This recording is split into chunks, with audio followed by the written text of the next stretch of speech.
অনেক দিন পরে 100 ফিটে গেলাম। ভালো লাগতেছিল 100 ফিটে যাওয়ার পর।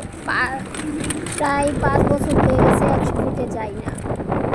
এখানে আমার অনেক স্মৃতি আছে। আগে আমি প্রায় সময়ই 100 ফিটে যেতাম। আর এখানে যে ইউনিভার্সিটি, এখানেও আমার একটা স্মৃতি আছে। এই যে ইউনিভার্সিটির মাঠটা দেখতে পাচ্ছেন, এই মাঠে আমি প্রায় সময় বসে থাকতাম। মন খারাপ হলে এখানে চলে যেতাম। কিন্তু আজকের লক্ষ্যটা ছিল একজনকে খোঁজার। আমরা আজকে একজনকে খুঁজতে বের হয়েছিলাম, কিন্তু তাকে পাই নাই। তাকে আমরা সারাটা দিন খুঁজছি, কিন্তু কোথাও পাই নাই। এত ট্রাই করছি, কিন্তু তাকে খুঁজে পেয়ে নাই, কোনো লাভ হয় নাই খুঁজে। তো আশা করি যদি তাকে আপনারা কেউ পেয়ে থাকেন অবশ্যই জানাবেন। আর এই ইউনিভার্সিটিটা আমি স্কিপ করি নাই, আমি ইচ্ছাকৃতভাবে এটা ফুল রেখেছি। এটা আমার খুব ভালো লেগেছে, তার জন্য রেখেছি, কারণ এখানে আমার অনেক স্মৃতি আছে। আমি এখানে প্রায় সময় আসতাম তার জন্য।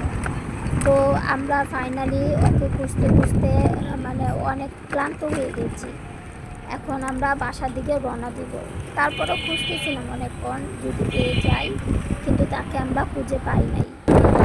তো যাই হোক, আমরা এখন বাসার দিকে রওনা দিচ্ছি, বাসায় চলে যাচ্ছি। অনেক রোদ রাস্তায়, আর অনেক ক্লান্ত লাগতেছিল।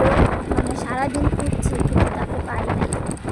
তার সাথে দেখা করার জন্য গিয়েছিলাম, তাকে খুঁজে বের করার জন্য এদিক দিয়েছিলাম, কিন্তু আমরা চলে আসছি। প্রায় বাসার কাছাকাছি চলে আসছি।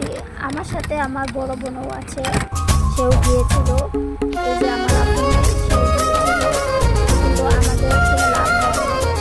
তো আমাদের জন্য সবাই দোয়া করবেন, পাশে থাকবেন। আর আমরা সবার জন্য দোয়া করবো, পাশে থাকবো। আমাদের পাশে থাকলে আমরাও পাশে থাকবো। সবাই ভালো থাকবেন, সুস্থ থাকবেন, পাশে থাকবেন। আর আর কিছু বলার নেই। যাকে খুঁজেছি তাকে তো পাই নাই, তো আর কিছু বলার নেই। সবাই ভালো থাকেন। আর তাকে খুঁজে পেলে অবশ্যই আপনাদেরকে জানাবো নেক্সট ভিডিওতে।